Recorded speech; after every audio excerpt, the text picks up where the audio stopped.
Assalamualaikum warahmatullahi wabarakatuh.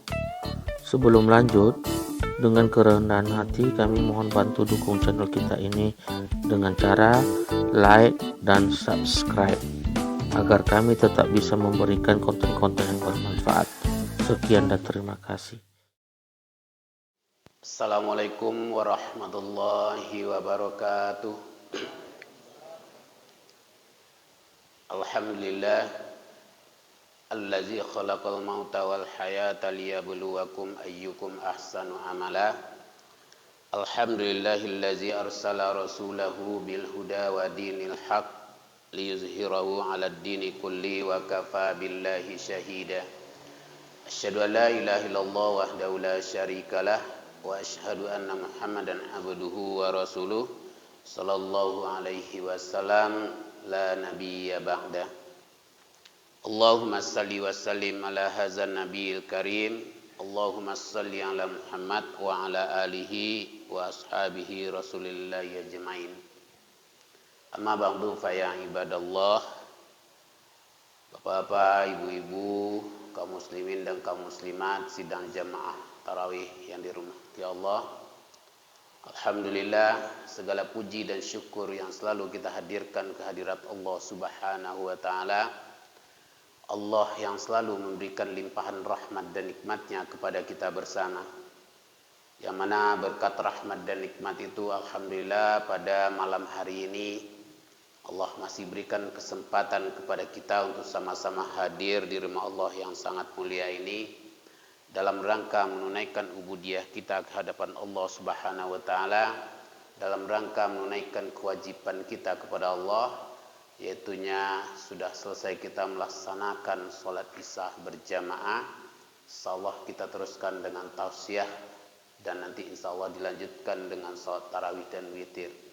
Semoga apa yang kita laksanakan malam ini dan untuk seterusnya dan yang sebelumnya akan selalu dicatat oleh Allah sebagai amal soleh kita dan sebagai bekal-bekal persiapan kita nanti yang pada saatnya kita akan kembali kepada Allah. Selawat beserta salam kepada arwah junjungan kita yakni Nabi besar Muhammad sallallahu alaihi wasallam dengan ucapan Allahumma sholli ala Muhammad wa ala ali Muhammad. Assalamualaikum ya Rasulullah. Assalamualaikum ya Habiballah.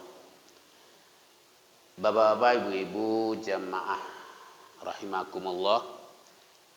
Untuk mengisi tausiah Ramadan kita pada malam kini, ambil dari satu buku yang diambil juga dari buku Imam Al-Ghazali dengan judul kalau bahasa awaknya Teman Setia.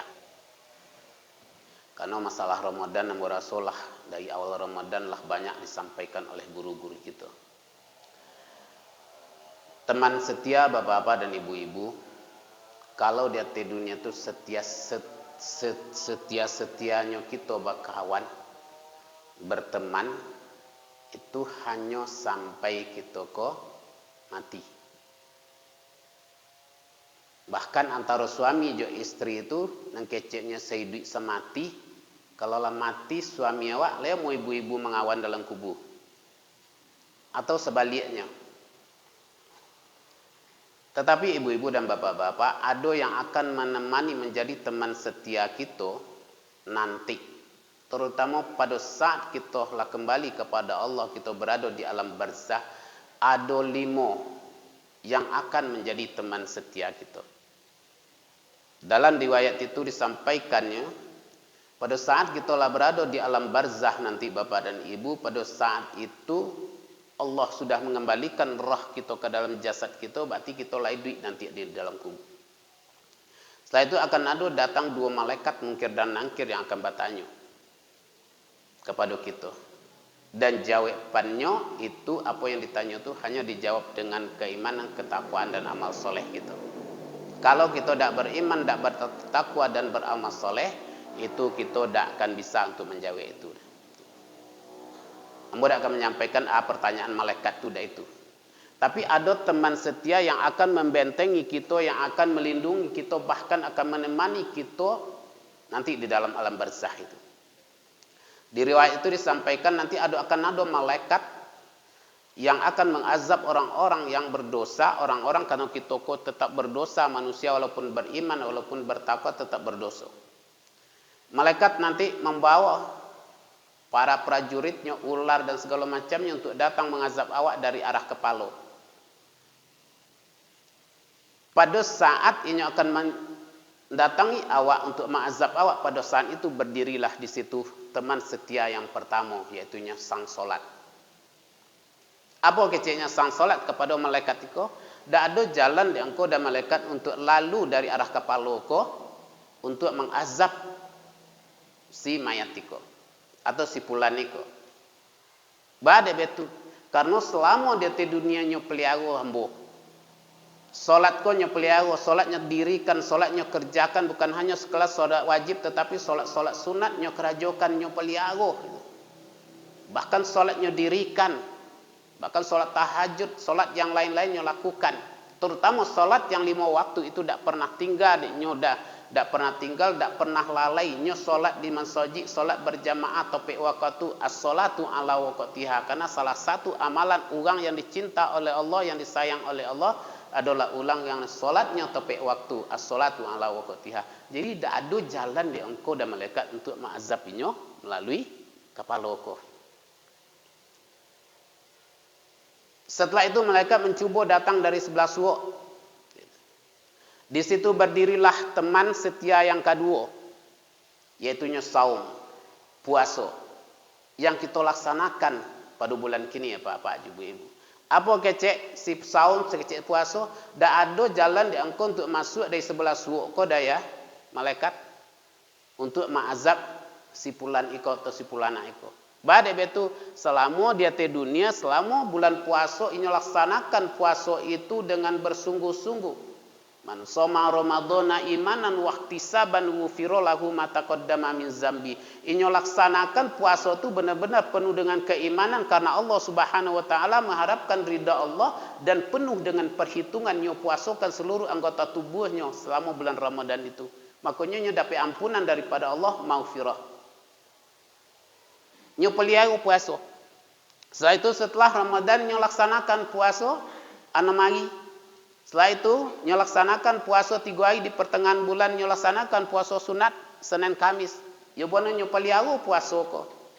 Bahkan karena ini melaksanakan itu, kata Rasulullah Sallallahu Alaihi Wasallam, barang siapa yang berpuasa 3 hari di pertengahan bulan yang disebut dengan puasa Yaumil Baik, itu akan dihitungnya puasa selama setahun setiap bulan.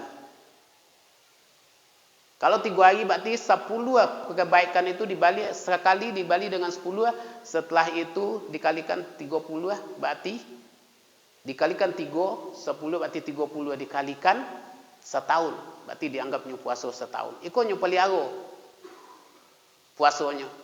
Jadi tidak ada jalan di engkau dan malaikat untuk masuk dari sebelah kanan iko karena selama dia di dunia nyokawani ambo, inyopeliaru ambo.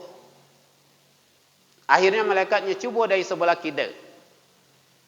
Pada saatnya masuk malaikat dari sebelah kidal untuk mengazab si pulan atau si pulana iko atau si jenazah iko atau si mayat iko.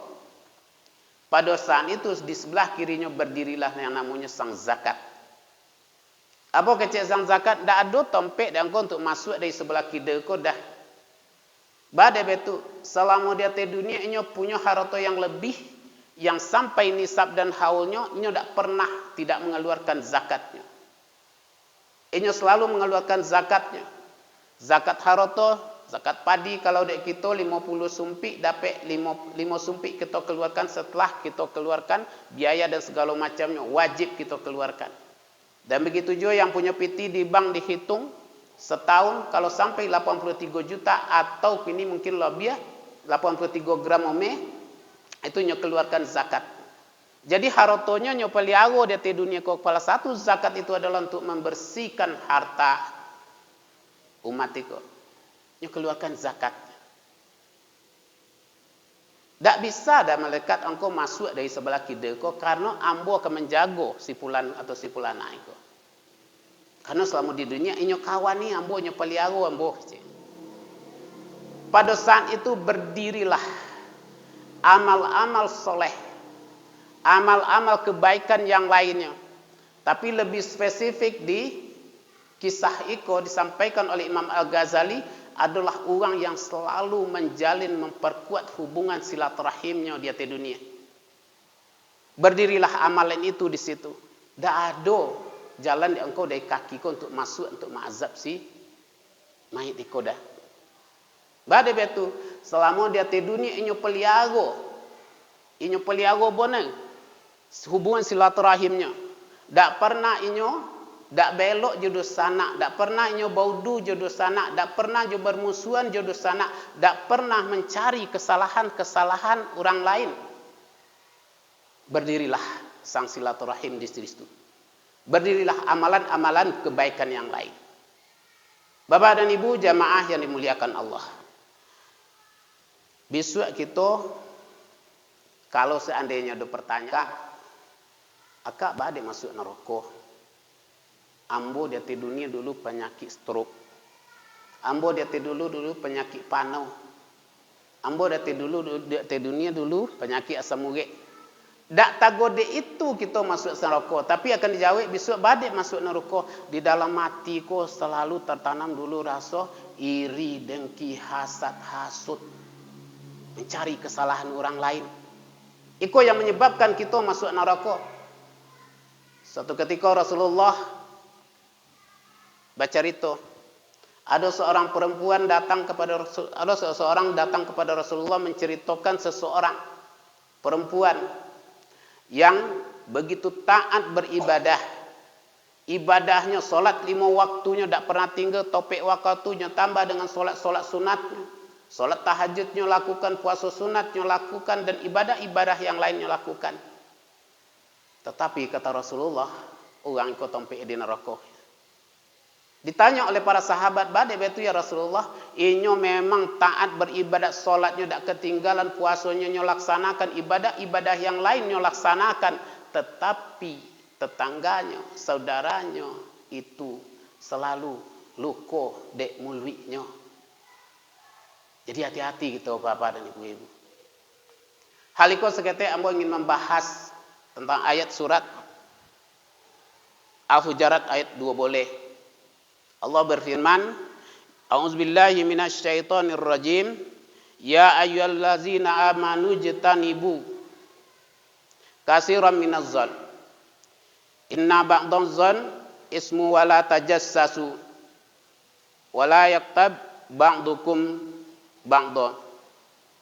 Ayuhibbu ahadukum ayyakula lahma akhihi maitan fakarihtumuhu wattaqullaha innallaha tawwabur rahim. Jadi mungkin iko yang selama iko dek kita Pak Ibu, jangan sampai kita lah taat beribadah tapi kita masuk neraka. Kita lah taat solat 5 waktu saya semalam kamu saji segala macam, tapi kita nantinya akhir dak menikmati apa yang kita lakukan. Apa kata Allah?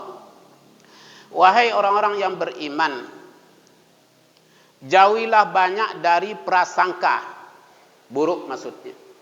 Jauhi prasangka buruk itu. Sesungguhnya prasangka buruk itu adalah dosa besar. Jadi kita kebanyakan manusia itu Pak Ibu, kalaulah ada seseorang mungkin ada kebaikan di inyo, kita lah bersangka buruk itu dari ibonengnya semen itu. Apalagi orang tu terjadi sesuatu yang tidak baik di orang tu, kita lah berprasangka buruk terhadap orang tu. Tak boleh di Allah dah. Yang dipanggil wahai orang-orang yang beriman, janganlah kamu jauhilah prasangka buruk itu. Karena prasangka buruk itu adalah dosa besar. Itu yang pertama. Itu. Dan janganlah kamu mencari-cari kesalahan orang lain atau saudaramu. Jangan kita mencari-cari kesalahan kita orang lain Bapak-bapak, Ibu-ibu. Orang yang beriman, orang yang bertakwa, orang yang muslim, orang yang benar-benar menyadari bahwa dia adalah orang yang beriman, adalah orang yang sibuk hanya untuk mencari kesalahan dirinya. Karena dari ujung abuk sampai ujung kaki Bapak-bapak, Ibu-ibu, kita kok tak ada yang benar dah. Banyak yang salah daripada yang benar. Jadi carilah kesalahan-kesalahan di dia, dan jangan mencari kesalahan orang lain. Jangan mencari kesalahan orang lain. Itu. Selanjutnya,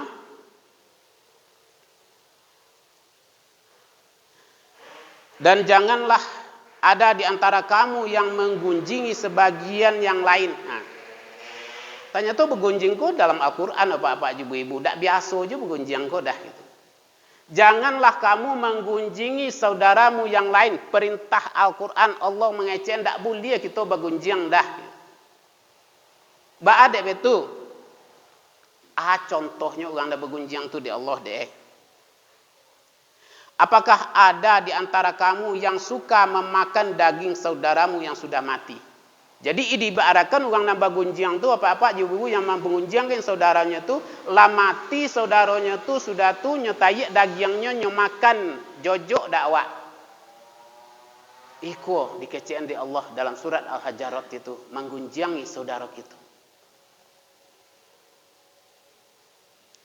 Tentu kamu akan merasa jijik kata Allah. Untuk itu bertakwalah kepada Allah. Sesungguhnya Allah maha penerima tobat dan maha penyayang. Di poin yang kaum PEKO bapak-bapak ibu-ibu iko yang akan memelihara kita nanti di alam barzah dari arah sebelah kaki.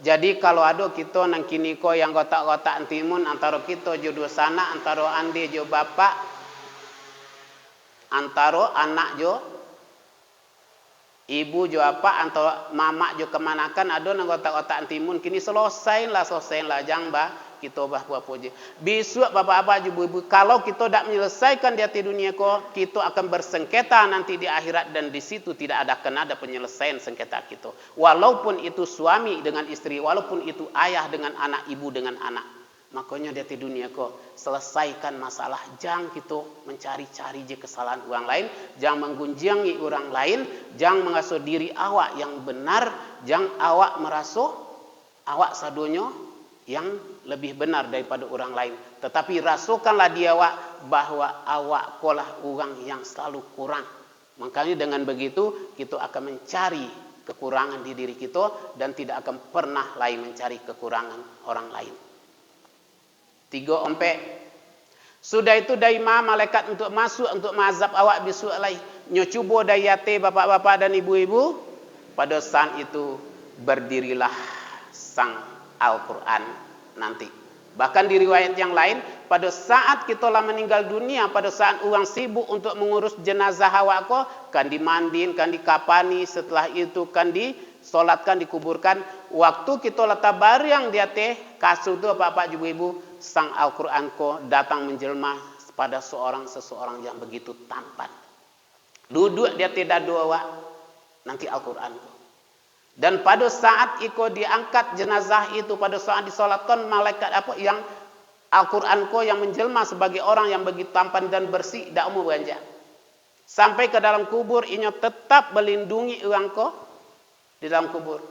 Pada saat itu datang malaikat mungkar dan nangkir disuruh si Al-Quran yang menjelma iko untuk mengilak di situ karena menyu bertanya kata Al-Quran tidak usah bertanya lah engkau karena iko akan melindungi orang ko karena selama dia di dunia inyo ambuk dipakawan nyo Al-Quran ko tiari ko dak pernah inyo dak memegang Al-Quran terutama di bulan Ramadan ko bapak dan ibu-ibu kalau kita alun ada yang khatam Al-Quran sekalipun mudah-mudahan kini ko ada sekitar 7 hari lagi khatamkan Al-Quran ko supaya awak dilindungi nanti. Bahkan nanti pada saat Al-Quran itu akan mengantarkan kita selama perjalanan kita menuju surga Allah.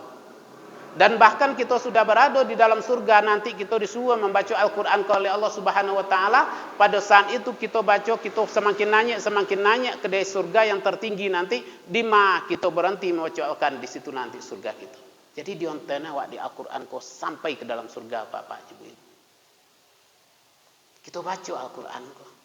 Kau tak bisa kita menerjemahkan terjemahnya banyak. Yang penting yang dalam sehari jangan tidak pernah kita mengaku umat Nabi Muhammad, mengaku hamba Allah, tapi Al-Quran tidak pernah kita baca. Berarti mungkin hanya Islam KTP wak bapak ibu. Dan setelah itu diperlihatkan oleh Allah tidak ada tempat masuk dek malaikat untuk pergi mazhab awak besok. Pada saat itu dibukalah celah-celah dari kubur itu dilihatkan surga oleh Allah kepada kita nanti itu. Apa kata Allah kata malaikat? Kata Allah melalui malaikat, wahai si fulan, itulah tempat engkau besok itu, engkau dalam surga itu. Karena selama dia di dunia, yang 5 ko engkau pelihara dia di dunia ko. Salat engkau pelihara, puasa engkau kerjakan, zakat engkau bayarkan, silaturahim selalu engkau sambung, bahkan amal-amalan yang lain engkau kerjakan, dan Al-Quran engkau baca dia di dunia. Itulah tompi engkau nanti, engkau akan berada di dalam surga itu. Tetapi sebaliknya Bapak dan Ibu, kalau kita tak memelihara solat kita, tak mengerjakan puasa, kok puasa lagi kita kerjakan, tetapi itu hanya asal-asalan puasa orang, puasa awak. Tetapi dalam puasa itu awak tak menahan hal-hal yang akan merusak puasa awak. Zakat pada saat harta kita lah sampai senisab, sampai halnya tak kita bayarkan, kita selalu tidak menjalin hubungan silaturahim. Baudu tori jodoh sanak, mencari kesalahan-kesalahan orang lain, menyalahkan orang lain, dan tidak membaca Al-Quran. Apa kata Allah nanti? Azab. Sipulan atau sipulanai. Sampai bumi kiamat. Bahkan Bapak, Ibu-Ibu, kalau kita membaca peristiwa-peristiwa azab kubur itu, tak tolok deh kita dah Bapak. Ada ular yang bernamanya Hujarul Asqar. Ular itu yang bisonya dari api. Mohon maaf, akan masuk dari seluruh anggota tubuh awak yang berlubang, dari dubur segalanya masuk ke dalam pawi ko. Dikeluarkan isi pawi itu segalanya oleh ular itu. Setelah itu dibentuk oleh Allah yang baru. Sampai bumi kiamat tidak akan berhenti. Di kisah yang lain disampaikan oleh Umar bin Khattab, bahwa nanti akan ada malaikat yang akan membawa bosi kadaka dalam kubu kita. Dan bosi itu kok dikumpul jin dan manusia di dunia kok tak tatatiang. Malaikat itu pokak, bisu, buto. Sudah itu yang diobankan ke awak setiap waktu solat. Tabona melawak sampai 80 hasta ke dalam bumi. Kalau balik di tokok tori. Azab yang berkepanjangan. Sampai bila? Itu sampai bumi kiamat Bapak dan Ibu. Dan pada saat itu Allah melalui malaikatnya dilihatkan dari lubang kuburnya itu, dilihatkanlah neraka oleh Allah Subhanahu wa taala. Wahai si fulan atau si fulana, itulah tompi engkau nanti di dalam neraka itu. Itu Bapak Ibu, mumpung masih ada Ramadan sekitar sepekan lagi. Mari yang ompek yang 5 ko kita pelihara, kita tingkatkan solat kita pelihara. Solat kita tingkatkan. Terutama bapak-bapak, ibu-ibu, kalau ndak merojon solat kita ambo yakin ndak do kita di masjid kon ndak akan merojon solat lagi. Tapi yang lalai ambo rasa masih banyak. Padahal Allah menyatakan fawailul lil musallin, neraka wil bagi orang-orang yang melalaikan solat. Kita puasa yang tinggal beberapa hari kolai, supaya puasa kita mendapatkan maghfirah Allah, mendapatkan ampunan daripada Allah Subhanahu wa taala, dan setelah kita keluar Ramadan menjadi orang-orang yang muttaqin, orang-orang yang takwi kepada Allah, takwi ba'ah, takwinya untuk meninggalkan perintah-perintah Allah, takwinya untuk mengejon larangan-larangan Allah. Bapak dan Ibu jamaah yang berhormati, mari kita himbau diri kita masing-masing. Karena kita akan kembali kepada Allah Subhanahu wa taala. Tak akan lama-lama kita di dunia le Bapak dan Ibu. Sebentar le. Apa ni lagak sonjo-sonjo lagi. Nan janggut lah putih. Nan gigi lah mulai turun cie-cie. Jangit lah kawi. Itu dak lama le. Tak lama kita le. Pasti akan kembali kepada Allah. Jadi tak ada dek kita untuk bermain-main lain. Untuk berlengah-lengah lain. Untuk kita balalai-lalai untuk mengerjakan, mematuhi Allah Subhanahu wa taala. Itu Bapak dan Ibu, mudah-mudahan di Ramadan yang kini kita diberikan oleh Allah taufik dan hidayah dan menjadikan orang-orang yang mendapatkan ampunan Allah Subhanahu wa taala. Ambo tutui walaupun pagi aku ambo tutui lo balik dengan kisah Imam Tirmizi, tapi dak baah ambo ulang-ulang karena ambo selalu menyampaikan iko di tempat-tempat ambo tahu siapa Pak Ibu untuk mengukur diri awak. Pagi aku lambo sampaikan di situ. Imam Tirmizi adalah seorang ulama besar yang merawikan hadis, ribuan hadisnya rawikan, ribuan hadisnya terjemahkan, ribuan hadisnya tadaburi, bahkan ribuan hadis itu nyelaksanakan di dalam kehidupan ini. Satu Imam Tirmizi adalah orang yang hafal Al-Quran, 30 juznya hafal, bahkan Al-Quran konya terjemahkan, tafsirkan. Dan Al-Quran iko 3 hari hatam deknya 30 juz, 7 hari hatam deknya 30 juz, paling lambat 10 hari hatam deknya 30 juz. Solat tahajudnya Imam Tirmizi ko tak pernah tinggal di tengah malam. Bahkan waktunya hanya habis untuk beribadah kepada Allah Subhanahu wa taala. Dan puasa sunatnya nyo kerjakan, bahkan puasa Daud nyo kerjakan, puasa sunat nyo kerjakan. Dak ada rasulnya untuk nyolek untuk beribadah lah di kojone sodo. Tetapi bapak dan ibu di akhir hidupnya lah gaeknya lah sakit-sakit lah kan doke lai. Imam Tirmizi ko buto matonya bapak ibu. Dia buto dek manangi tori manawi. Akhir ditanya oleh para sahabat kepada anak-anaknya, "Mangah buya, mangah dek manangi tori sampai mato buya buto?" Apa yang ambo tangikan kecilnya? Karena ambo takut kalau seandainya malaikat maut datang menjauhi ambo dalam waktu dekat itu, ambo takut amalan ambo tidak cukup untuk menghadap Allah Subhanahu wa taala. Tak cukup amalannya untuk menjumpai Allah Subhanahu wa taala. Sampai matonya buta untuk menangi itu, Bapak Ibu. Padahal Al-Qur'an hafal 30 juz 3 hari hatam deknya gitu. Kita lah berapa kali hatam dalam Al-Qur'an ko dalam setahun ko. Bulan Ramadan ko sianan lah hatam Qur'an ini. Itu pertanyaannya lah siapkah kita kalau Allah memanggil kita Bapak dan Ibu-ibu. Jadi untuk itu tangisilah diri awak. Menangilah awak kepada Allah Subhanahu wa taala dengan dosa yang begitu banyak. Menangilah awak kepada Allah dengan banyaknya maksiat yang awak lakukan di dalam kehidupan awak dari pagi sampai sonjo, dari sonjo sampai pagi yang tak luput daripada dosa.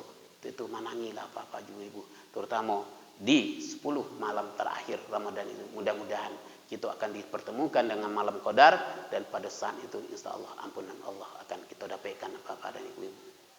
Semoga bermanfaat apa yang ambo sampaikan, tetapi yang ambo sampaikan tentu banyak salah, banyak yang tidak terletak justru satu pada tempatnya.